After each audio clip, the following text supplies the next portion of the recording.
Hi guys. Thank you. We'll see you later if that's deserved.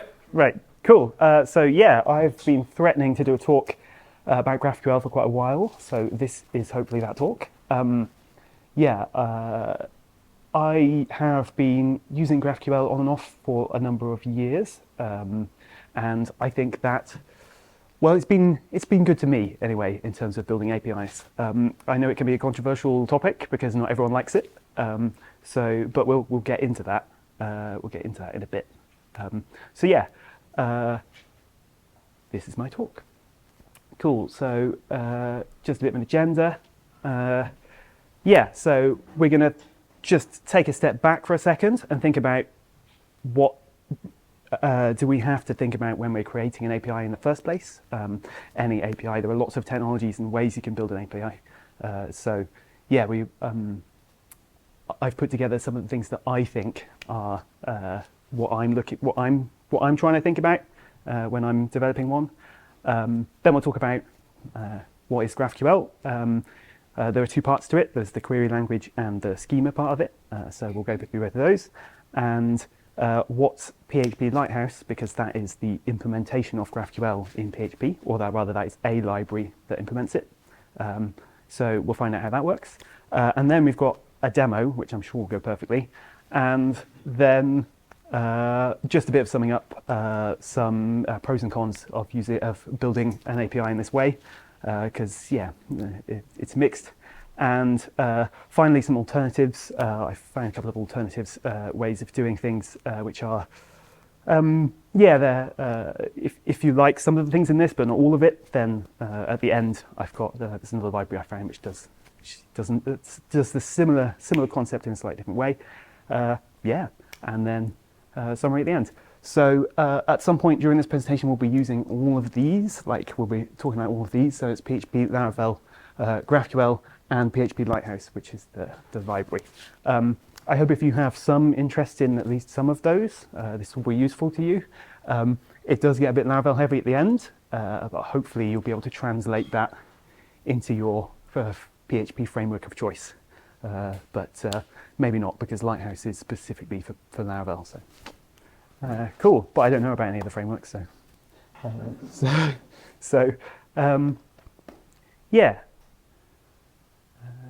Cool. All right then, creating an API. This is a bit of a wordy slide, but so before diving into building into an API, maybe you should ask yourself or ask your team, do you know how it will be used?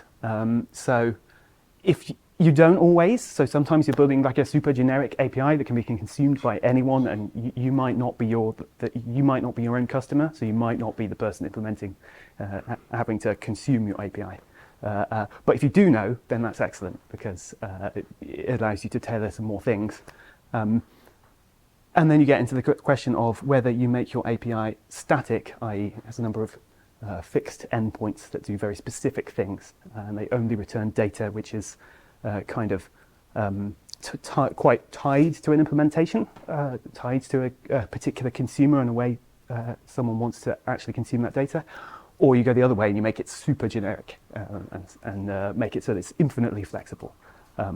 You'd think infinitely flexible is good, but then obviously we've all had to implement APIs at some point, so maybe not, because that can cause you a load of hassle on the back end to actually implement that if you try and do that. So that's one thing I've got in my head when I'm building an API. Another thing is, what is the shape of your data? If you have very kind of entities that are very separate from each other, you don't have to ever return them at the same time, and they're not dependent on each other. Maybe that'll lead you down a different path to if you have lots of hierarchical data, and sometimes you need to return all of that data in its hierarchical format, or just some of it sometimes, or something like that. So that's another thing. Can your API solution support large, hugely nested data in terms of its requests and its responses? And also, who is the consumer of the API, and what is the level of complexity and learning curve you're willing to build into your API? That's quite an important one with GraphQL, because if you build your API in GraphQL, then someone's got to learn GraphQL basically. So that's one to think about. And then caching and scalability concerns. So how efficient is your solution? How easy is it to cache? How many users are you ever going to have? Is it going to be 2, or is it going to be like 2 million? All that sort of thing. So you better have some caching strategy if it's going to be a lot of people. So with all of that in mind, you can ask yourself, is REST the best solution for all these cases? You could definitely argue it either way. Some people would think it's always applicable to all of these, or you can bend the REST API to make it do all of these things. But hopefully you can see where I'm about to come from here, which is that the purpose of GraphQL is to solve some of these problems. We can debate how well it does that. I think for my use cases it does it quite well. So yeah, that's where we're coming from. So you should probably, my boring not coloured diagram aside, you should probably inherently understand this. So this is your normal RESTful API. You've got database, probably. You've got PHP application, which might do some stuff internally. You've got some kind of API layer, which is the bit you're exposing to your, what I'm calling the consumer, but you could call it your user, I suppose. And then you've got your person at the other end who's making requests to your API layer. Pretty simple. And usually they would be using the vocabulary of REST, get, post, put, and delete, which I can fit in my diagram. So in this case, the consumer of the API is making a stateless request using the RESTful vocabulary, and the API layer handles it and returns a response. Pretty simple stuff, hopefully.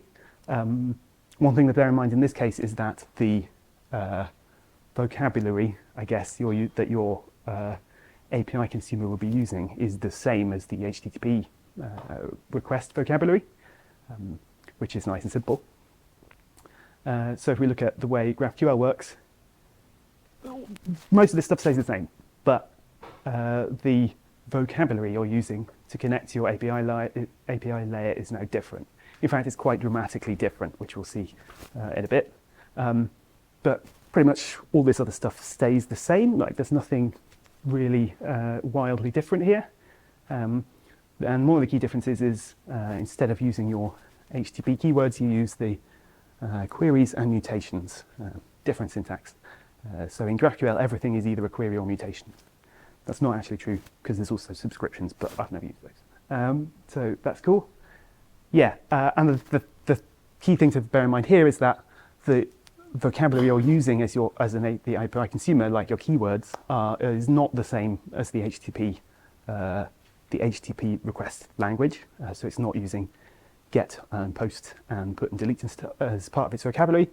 But of course, underneath, we've not reinvented anything here. So actually, underneath, all GraphQL requests are post requests. That's just a thing, which in itself is controversial. But that's what it does behind the scenes. Usually you won't see, because usually you're using a library to implement your GraphQL queries. So you just say, I want to make a query. I don't care how it's done. So that's, I think, the main sort of top level way of viewing it.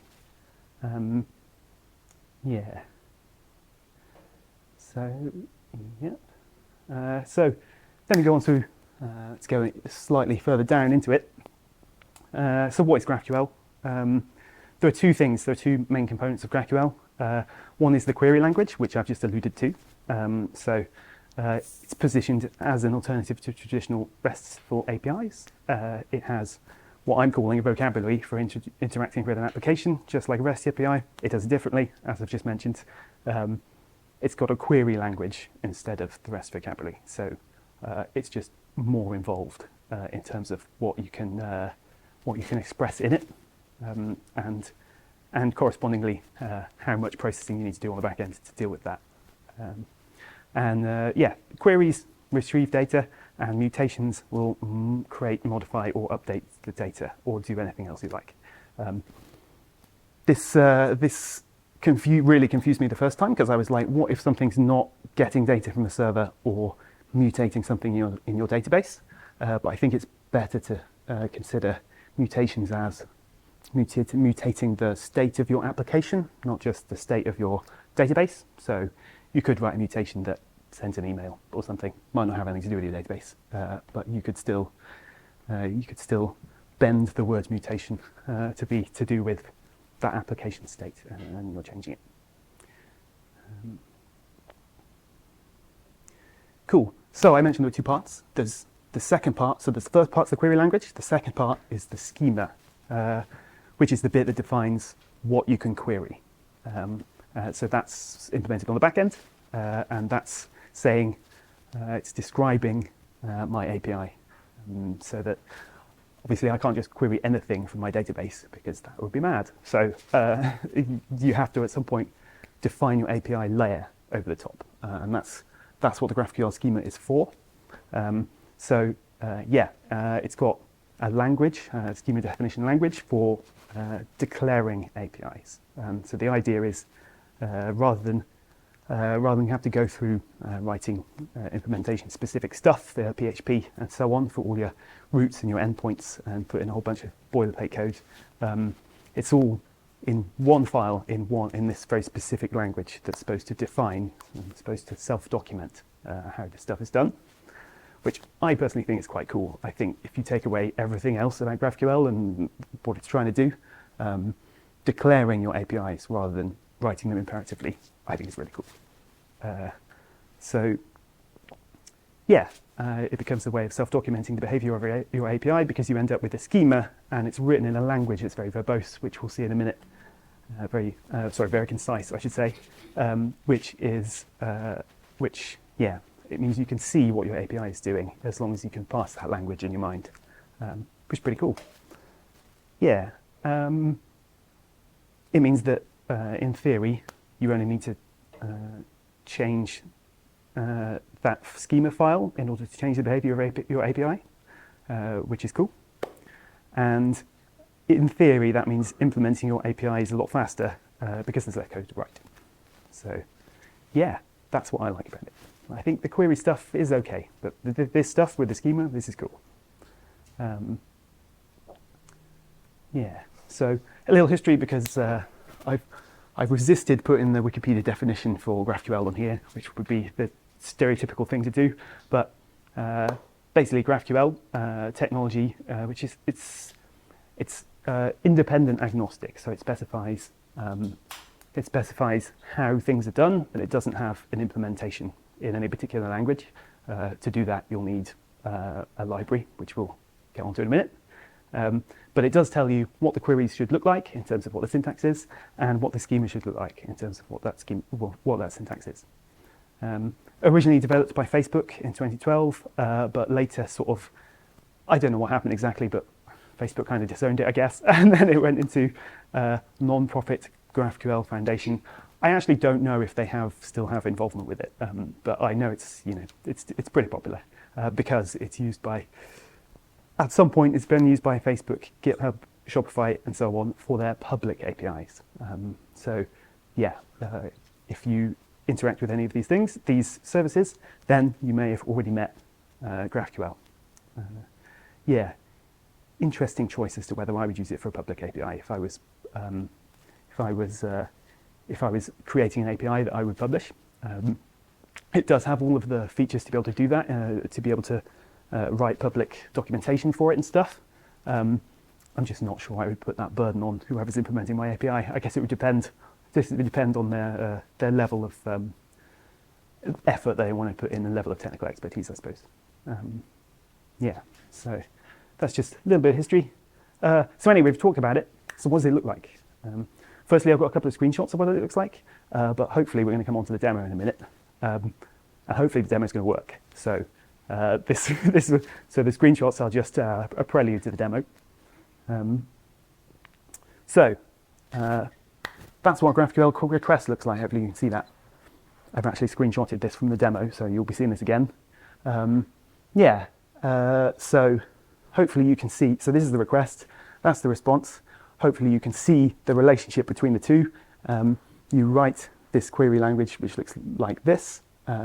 So I've got an entity in my system called a task category, so task categories, and then I'm saying I want to retrieve all of my task categories, and I want the name and the color of that category, which are just attributes on that on that entity. And I've also said I want this paginated, so I want to know what page I'm on, and I want to know what the total number of pages is. So that's what I'm requesting from the API, and that's what it's responding with. Okay, I've cut the end off, but you can imagine that the structure would match, the response structure would match the request structure, in terms of it's going to go through, it's going to return all your task categories. They're going to be paginated because I've told it to be paginated, and at the end it's going to include some paginated info about what page I'm on. So yeah, that's what that looks like. And of course, this is actually, although the libraries that you use abstract it away, underneath this is a post request. This is the body of a post request that will be made to an endpoint, which typically is by default in the library is /GraphQL. So you'll be able to hit that /GraphQL endpoint with a query that requests anything you want. Well, not anything you want, but anything that the API will let you have from the server. Which means that, yeah, rather than having a lot of different endpoints and you've got to pick the right one in order to return the data, it's not easier, but it's just different, where you've got, you're specifying the query in here. So same endpoint, different queries. Yeah, so that's what that looks like. And then, of course, the question is, how does any of that work on the server? So this is an example of the schema definition language, which looks approximately like that. Again, it's got cut off a bit, but yeah, this is what we'll build up to in the demo. So I'm going to build it up bit by bit. So it's not, you know, when I first looked at this, I was like, what does any of this do? What's this? Why did all these have exclamation marks? What's that mean? But yeah, we'll go through that. I get the idea that it's designed to be in a concise way. So you know, that symbol means something, that symbol means something. So if you understand these symbols, then you can build an API in GraphQL. But yeah, there's going to be a bit of a learning curve there to understand what everything does. But we'll come on to that. Okay, so now I've already mentioned it, but now we're going to come on to another slide, which is called What GraphQL is Not, because when I've explained this to people before, actually you guys are a more technical audience than I usually be explaining to this to, so, but you show people GraphQL queries and they're like, hang on a minute, this is my database entity here that you're querying, and I'm able to like get everything out of the database entities. No, that's not true, because it's just the API layer that you're defining with the syntax, not full access to the database. That's why the arrows only come up to here, because yeah, what you're building with the schema is a layer over the top of your application to control how someone interacts with your application. So yeah, that's how that works. And of course, yeah, I've stuck on the authentication on there because you'd probably have everything behind the authentication there as well. Yeah, so just making the point that yeah, this does not allow you to perform SQL queries in JavaScript, in like front-end JavaScript, because that would not be a thing that we want to do. So yeah, so we've talked a lot about GraphQL and what GraphQL is. Hopefully you know by now that it is defining a query language and the schema language to work out how to define your API on the back end. What we haven't talked about is how you would implement any of that in PHP. So fortunately, that is on my next slide. So there you go, PHP Lighthouse. Actually on their website, they call it Lighthouse PHP. Just noticed that before I came in. Surely it works better than the other way around. Whatever, fine. But yeah, that is a library for implementing, a self-defined framework for serving GraphQL from Laravel. So it maps that schema definition language that we've already talked about that's got a list of entities and what you can query on those entities. And it maps all of that to your ORM layer, to your Laravel entities. Which is pretty cool. That's kind of the trick of the whole thing, because it saves you a load of boilerplate code. The fact that it does this saves you a load of boilerplate code, because it means that if you define an entity with a name and that name happens to be the same as your Laravel entities, that's kind of all you need to do. You've got a lot of stuff out of the box there, which is cool. So that was the thing I thought was nice. And it provides a way of building an API layer, like I say, over the top of your Laravel application. It automatically handles creation of queries and creation of the database queries, that should say, and the performance optimization using Eloquent and stuff. So I should be able to demonstrate to you that when it actually goes and a query is performed, it will pass the schema definition language. It will turn that into your Laravel entities. It will turn that into your Laravel entities, and ultimately turn that into a SQL query that will run on your database in order to bring back the results. But I don't need to define that query. Like, I don't need to write that query, because it's smart enough to know to leverage all of the Laravel relations and all that kind of thing to know what the best way to write that query in a performance, in a sensible way in terms of performance. So that's cool. So that means I don't have to do that. Of course, the disadvantage is I don't know what it's doing under the hood, so I have to just take it on faith that it's all working properly. So yeah, it's sometimes worth checking, but it hasn't steered me wrong yet. So yeah, and there's a relatively popular library. I've got a link here because I was intending for us to click it. So that's the website. That's not the website. Hold on. Okay, there is a website. Maybe you'll have to take my word for it. I was just going to show. The GitHub stuff because it's My point was that it's a reasonably popular library, so you don't need to worry about. Hopefully, you don't need to worry about going away anytime soon. So I'll just read out. Yeah, last release was 2 days ago, so that's pretty good. 200 contributors. That's pretty cool too. So yeah, it's a reasonable library, and that's something I would look at before I embarked on any project. Is what's the support for these kind of libraries going to be? Because GraphQL is pretty big, but if the PHP implementation of it isn't very big, then that's the bit that could cause you problems in the future. So yeah, I was satisfied that this was a happening enough library for me to be able to include it in my long-term project. So that's cool.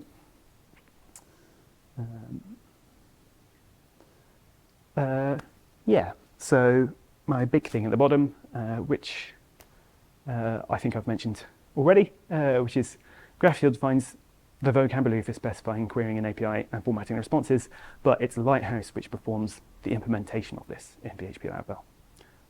So yeah, that's the difference between the two and why you need both, because one builds on the other. Well, now it's the big moment because we've talked a lot about it. I'm going to attempt a demo. So I'm going to do that. So for my demo, it's a very simple demo because there are only three. I don't know if I've quite built that right. Made that right, but there's only three entities in it, right? There's your user, which comes from Laravel anyway. I've got a concept of a task, and then tasks are in a particular category. So the idea would be, I've seen this pattern in a lot of what I work on, which is kind of more kind of financial applications, where you essentially have to take. You're taking a thing, it's like a workflow, so you're taking something and then you're moving it through a separate set of stages. So it starts off as, not complete, we haven't contacted the customer yet, and it ends up with, you've sold something to the customer, or it could fall off halfway through and then you'd be like, not taken up, or whatever. So that in my terminology is what a task is. It's very generic, but fortunately I don't have anyone to tell me my domain model is wrong because I don't have a client for this, so it's cool. And then the categories are the types of categories that the task can be in, and then each task is assigned to a user. Hopefully quite simple, because I've deliberately made it simple rather than overcomplicating my demo. So, yeah, I will now attempt the demo. If you don't mind, I'm going to sit down for this because it involves me writing some things down, and it's better if I sit down. So if you just bear with me for a second.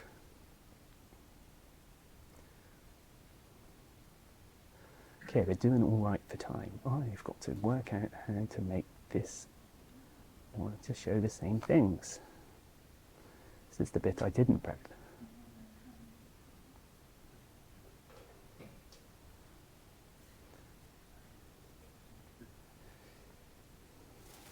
Oh, yep, I'm doing it.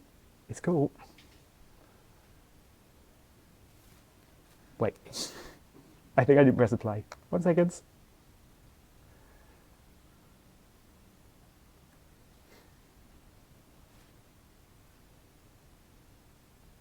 There we go. Cool, all right. You can see behind the scenes there, me trying to mess with the settings. Right. La, la, la, la.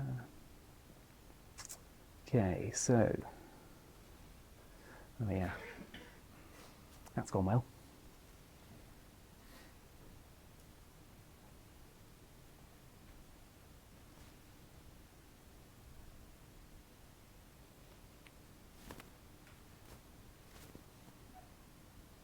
Yep, all good.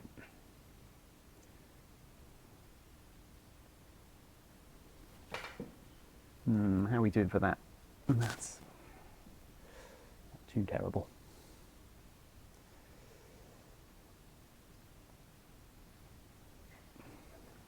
All right, I'm going to go with that. It's a little bit small, but hopefully you guys can see it.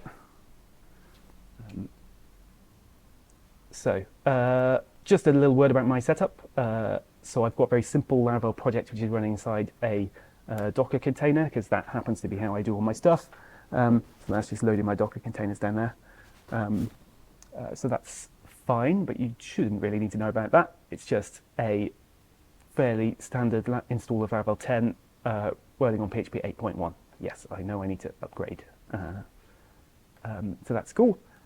I have, however, put some extra libraries in it. So can you see that okay? Yeah, hopefully you guys can see that. So there is, so there's Lighthouse, which I've done all the talking about. So you just install that with Composer. And there's also this thing, which is which is like a GraphQL Explorer. So that's what I'm going to use to demo, so that you guys can see. It's like an interactive environment for messing about with GraphQL, essentially. You can also use that and give it to your customers as an environment for them to experiment with the API. So that's pretty cool. And and it's got some documentation features and stuff like that. So those are the only two libraries I've actually included here. Other than that, it's fairly standard. Like I say, I've got some. Hold on. So I've got my database stuff here, and like I say, I've got my task categories and my tasks and my users. This is all other stuff's all default Laravel stuff. So I've got database entities for those, and then I've got Laravel models for those, which aren't very interesting. And those Laravel models define the entity relationships. So I think, the task categories one, I think. Yeah, task categories defines the relationship. Whoops.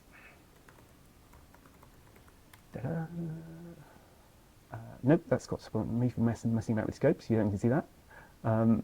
So this is defining the relationships here. So this is defining in code what the relationship between task category and task is, because it's saying that one task category has many tasks. So hopefully that's not all news to you if you've used Laravel before, because that's very simple stuff. But that's it. That's all I've got on my model. All my models. I haven't really got anything else. I just didn't want to set that up during the demo because it'd make it even longer. Yes, you can. They're very simple.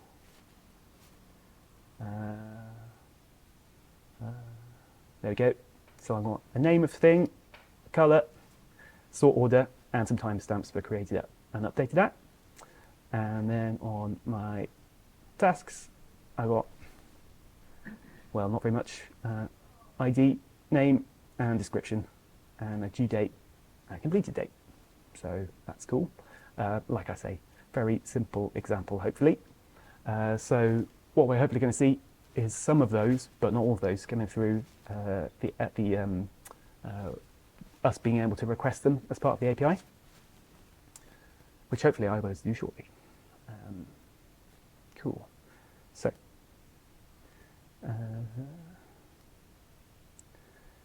yeah, I did not delete some stuff from here because I was going to build this up slowly, but to be honest, we probably don't have time anyway. Fine. I'll tell you what I'll do. I'll just, there you go, you didn't see that. I'll just uncomment them one by one. Right, so this is my GraphQL schema file. I'll just get rid of the database stuff. And we probably don't need this either.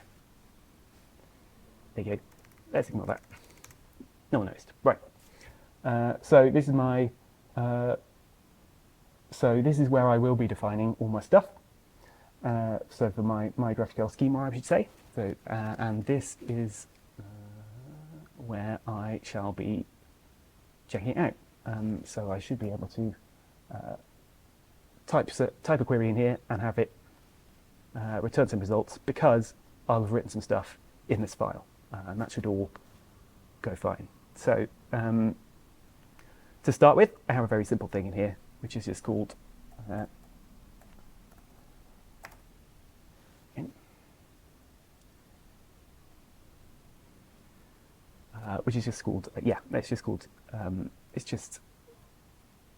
so there we go on it. Yeah, so that's what I was going to do first, is just have see if I can get my task categories out of the API, because that is the most simple thing. If I can do that, we can build it up from there. So the query to get those might look like this. So it starts with this thing, extend type query, essentially just telling it I'm going to be defining the ability to query something. It's got this name, which is the name of my query. You can call it whatever you like. It doesn't have to be anything to do with the model or anything like that. It's just an identifier, so that because we're going to put the same identifier in the when we're calling the query, so we know what kind of query we're going to call. Yep, so that's that. And then this is saying I want an array. It's defined as an array of task categories that it's going to return. And this task category thing doesn't actually represent a Laravel model. It represents a type within the GraphQL schema, because the GraphQL stuff's all based on types. So it's hopefully we've got task category down here somewhere. Yeah, there we go. So yeah, so if you think about it like this, I'll get rid of this on for now, so we'll come on to that in a second. There we go. So yeah, hopefully you'll notice these things from earlier, because they are the attributes on the task category model, which we saw in the database, except that now they've got their types defined on them. So they're strings or ints or date times or IDs. So those are all types that exist within this library, within GraphQL and within the Lighthouse library, that define what sort of data you'll be sending back. So that's all cool. But the clever bit, like I mentioned earlier, is that because task category matches the name of the Laravel model, then PHP Lighthouse will know that it's a task category that we need to return, i.e. a task category model database entity, which would be cool, which means that in theory, that's all I need to write in order to make my API return a list of task categories, because yeah, that's how you've given it enough information for it to be able to work out what you want. So I'm going to try doing that. We're going to see if it's going to work. There we go. Fortunately, I already have this left on my tabs. It worked, so that's excellent. Yeah, so you'll note that this is what I was talking about earlier. This is the name of my query. This, interestingly, is just a name for the query that the user puts in. So you can actually just get rid of this and it works fine. So I don't quite know what the point of that is, to be honest. But yeah, you can give instances of your queries names. Like as a consumer of the API, you can give instances of your queries names.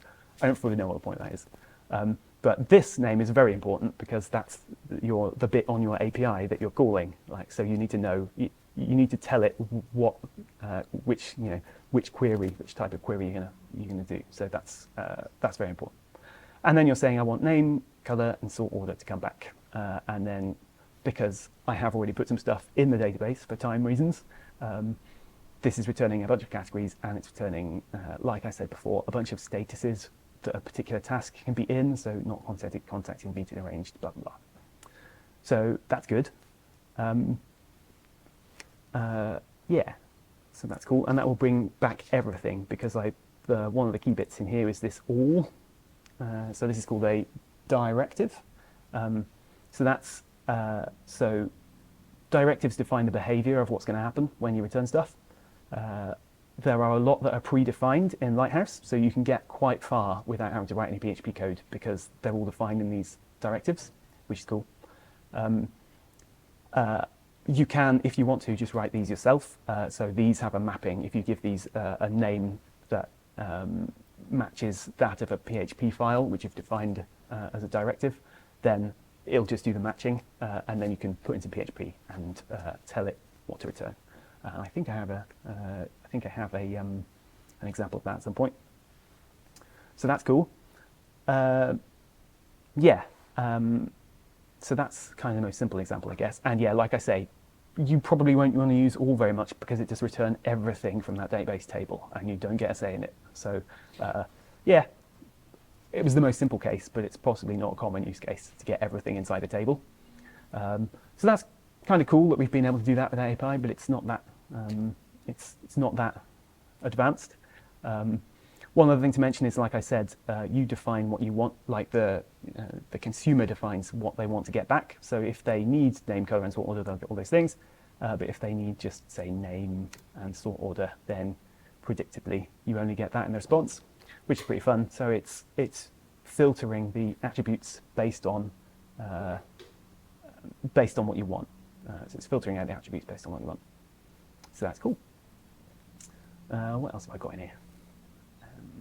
So there's probably some other stuff I can add. Yeah, that was my most simple example. So I have a slightly more complicated example, which is down here. Yeah, that was my slightly more complicated example. Ah, no, I remember.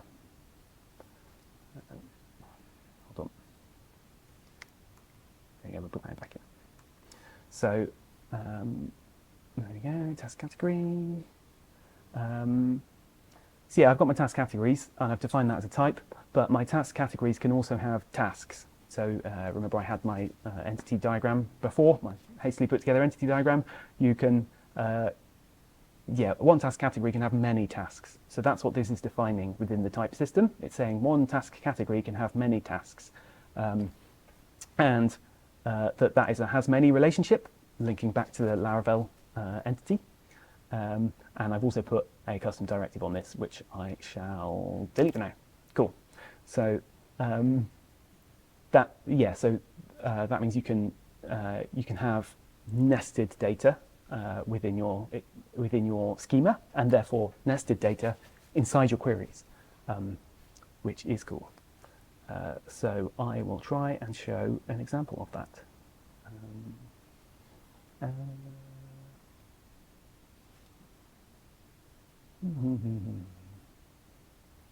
Oh yeah, hang on.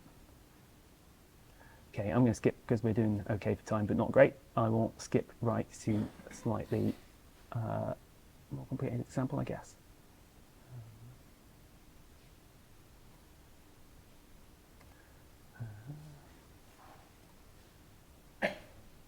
Yeah, okay, fine.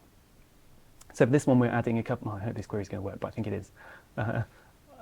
So now we're defining. We've put. I've built this query up a little bit. I've actually skipped through a couple of steps, but it'll be fine. You'll follow along. So I've added a couple of things in here that are different. So one of them is I've added that pagination, which I talked about earlier. Okay, you can have lots of stuff that you can return as part of the pagination, and I've just chucked in all of it. And you can also have tasks. You can also have the nested data, and this is how you define it. So now you haven't just got the name and the color of the task category, you've also got the task or tasks of the task category, which would also return you all of the tasks that belong to that particular category. So is that going to work? Yes. So similar result to before, but now you've got nested data. So you've got the tasks in here as well, and it will repeat that for as many tasks as you've got that are part of that category. And also I've paginated the whole thing, so hopefully you'll only get one page. Yep, so you're on page 1, and you're on page 1, so it's got 10 records in it, but the total's got 11 records in. So hopefully I can put a couple of extra things on here, which because at some point you're probably going to want to get page 2. So I will just remember what the syntax is for that. What the thing is, because I think it is. Okay, I should have more faith. Right. So there we go. So that's how you do a parameter on your query, which is pretty good because it means you can now get multiple pages of stuff. You will probably want pagination quite a lot because if you're cycling through lots of stuff in the database, you don't necessarily want all of it to come back at once. That would be not great API design. So yeah, you can put in parameters on this to define which page you're going to get back, which is pretty good. Let's see, can we do other things? I think we can. So what if you don't want page? Like what if, so page is all well and good, but what if I also want to query on, let's say, color? Because I think I set that one up. So maybe I did, maybe I didn't. Let's find out.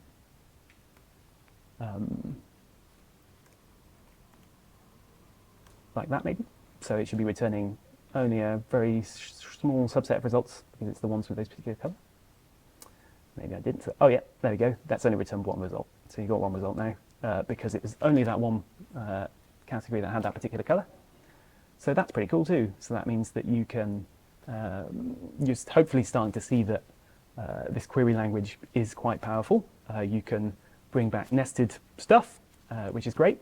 And you can also query based on particular parameters, and you can get back certain pages of data. And generally, all of the common use cases, or hopefully all of the common use cases that you would need from an API, you can just do like this, and you don't have to, mess about with get parameters in PHP or anything like that, because it's a layer of abstraction over the top, and it just does it for you, which I think is great. So that's cool. Yeah, we are doing. It's going to run short on time soon, so I will mention mutations, I think. Oh, hang on. I will just say that you can't just arbitrarily, like as with everything to do with the GraphQL and the schema, you can't just arbitrarily query anything that would come back here. You have to define. You have to define what it would be. Like you have to define the ability for the user to be able to search on this thing. So that's what I have actually done in my task categories thing, wherever I put it. There we go. Because I've defined here that people are able to query on color. So that's what that means. It means this is the name for my query, like we mentioned before. This is what parameters you can pass into it. This is what it's going to return. So this is slightly odd syntax, but it's just needs learning. So yeah, so you can take parameters in, so that's cool. Yeah, what else have I not done on here? Oh, you can change the sort order if you want to. I won't demo it, but you can, yeah, there's stuff in there to be able to change the sort order if you want to do that.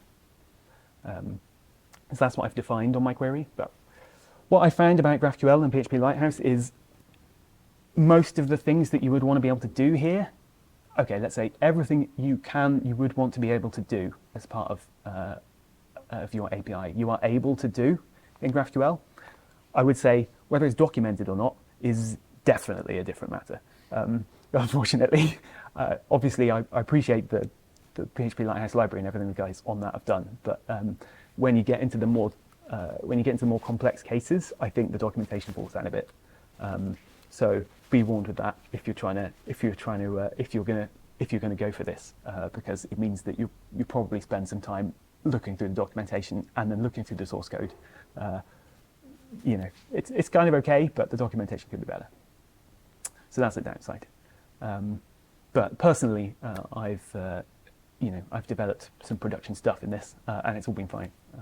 Eventually, I've still got most of my hair. So that's pretty cool. There's one particularly massive thing missing from my examples, and that's how does updating stuff work or creating stuff work? Because that will be one very essential thing that you'll need to do. I have defined that down here. Again, probably don't want to get bogged down in the syntax of how that's defined within the schema, but you can do it. It looks a bit like this. But how you query that is quite interesting. So I'll just go over that quickly.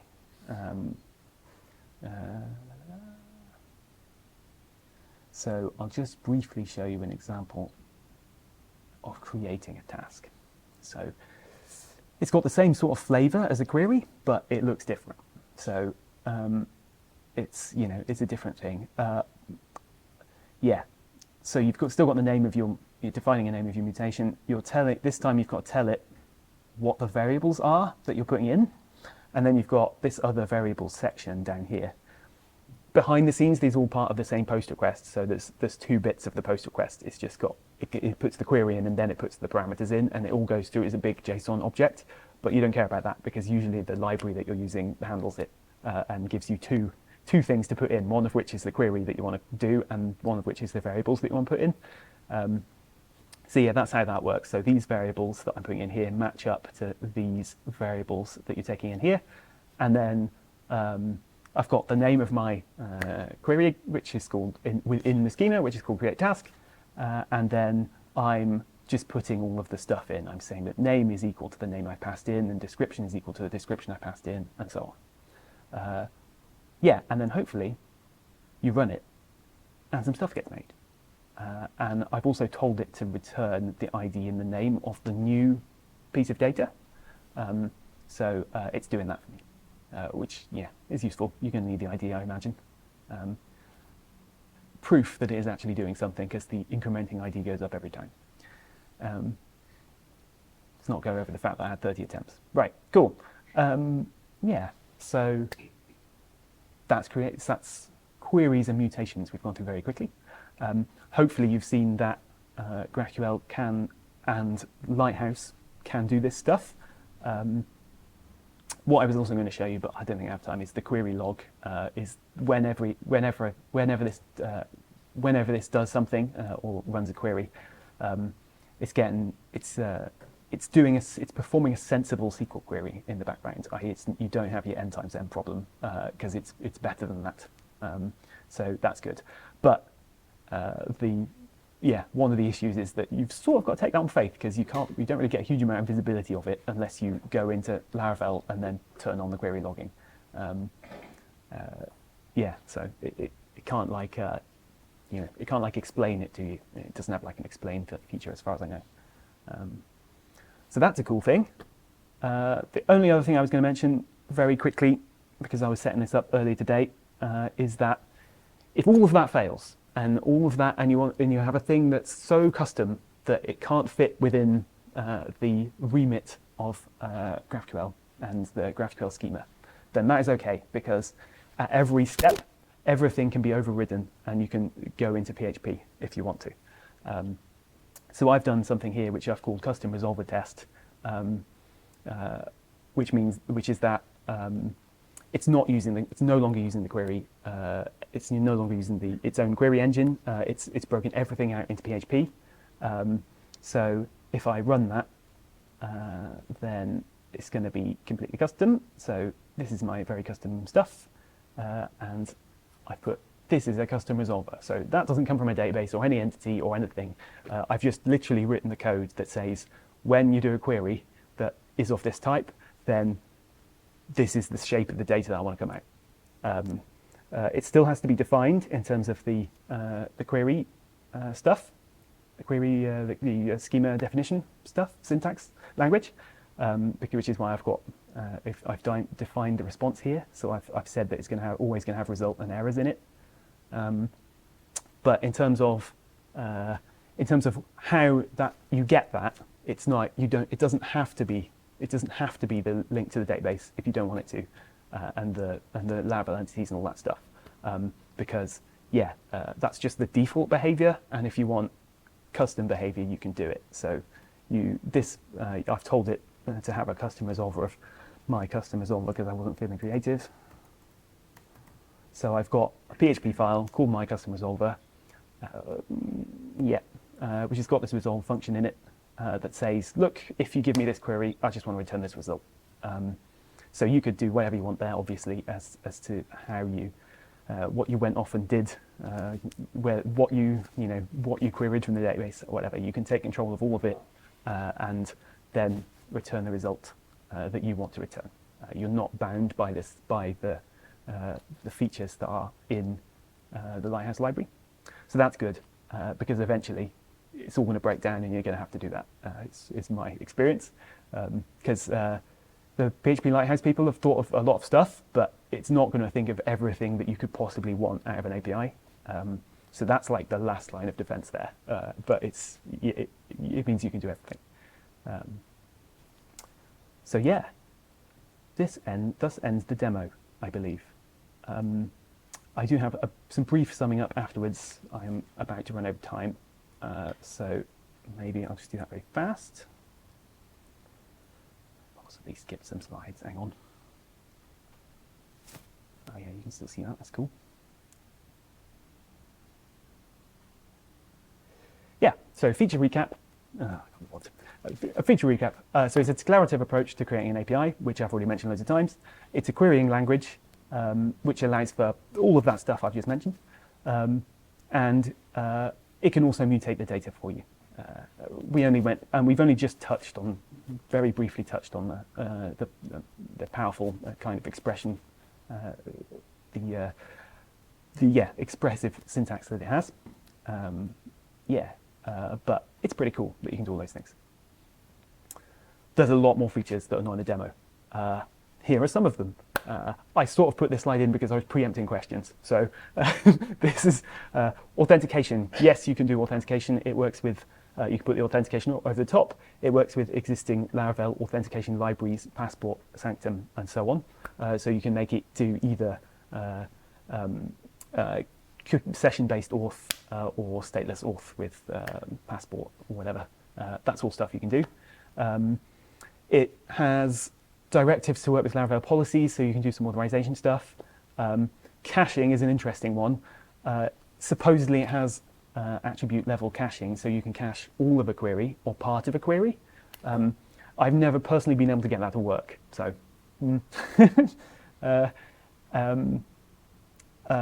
you can define the complexity, so you can have limits on the complexity of your queries that a user is allowed to query, and there's very complicated features to be able to do that.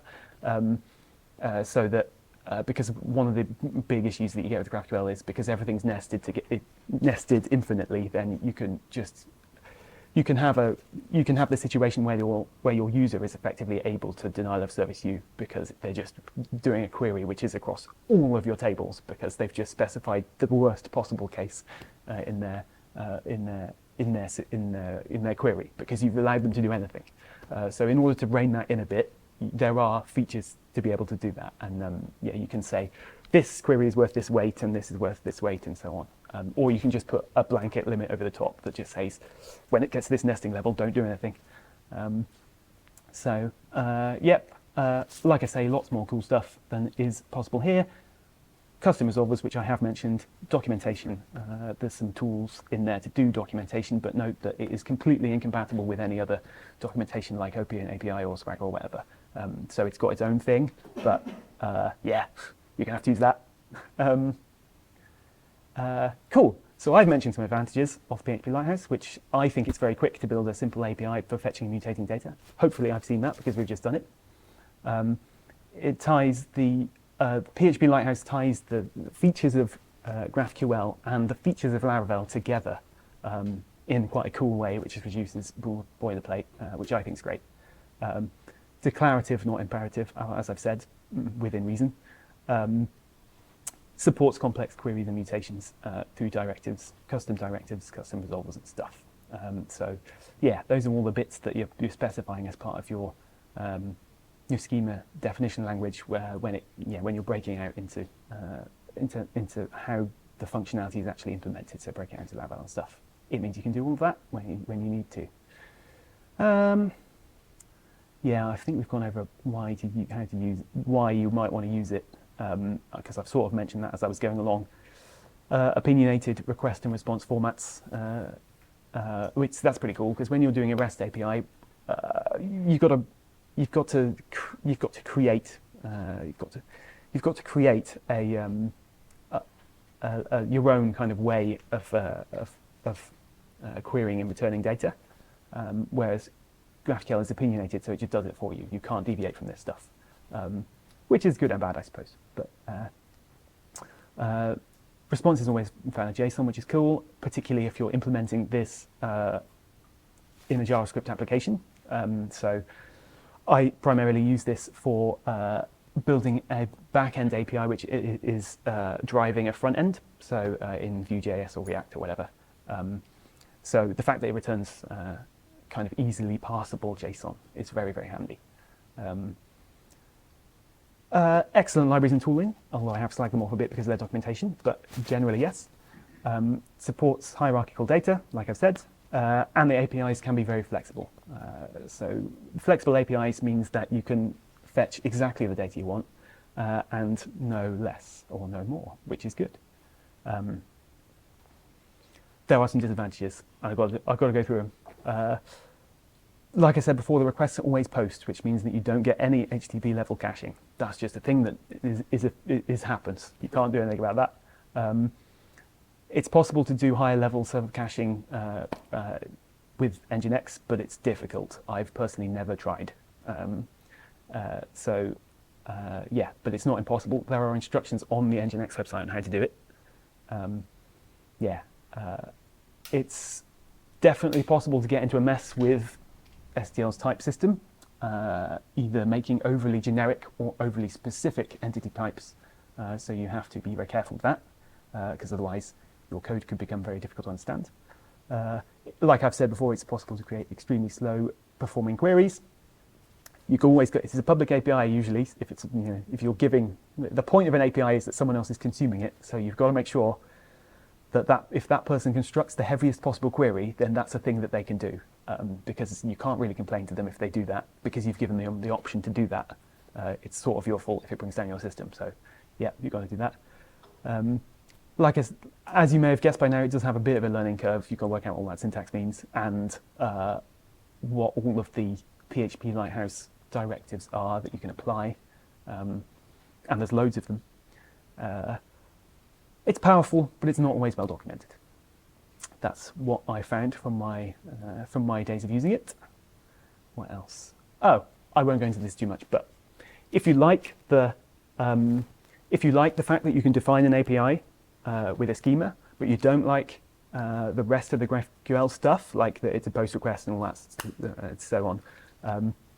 I found this cool library that implements JSON API standard, but does it in a schema-based way, which, to be honest, I haven't really checked out that much because this library didn't exist when I started using GraphQL. So otherwise, I might check this out.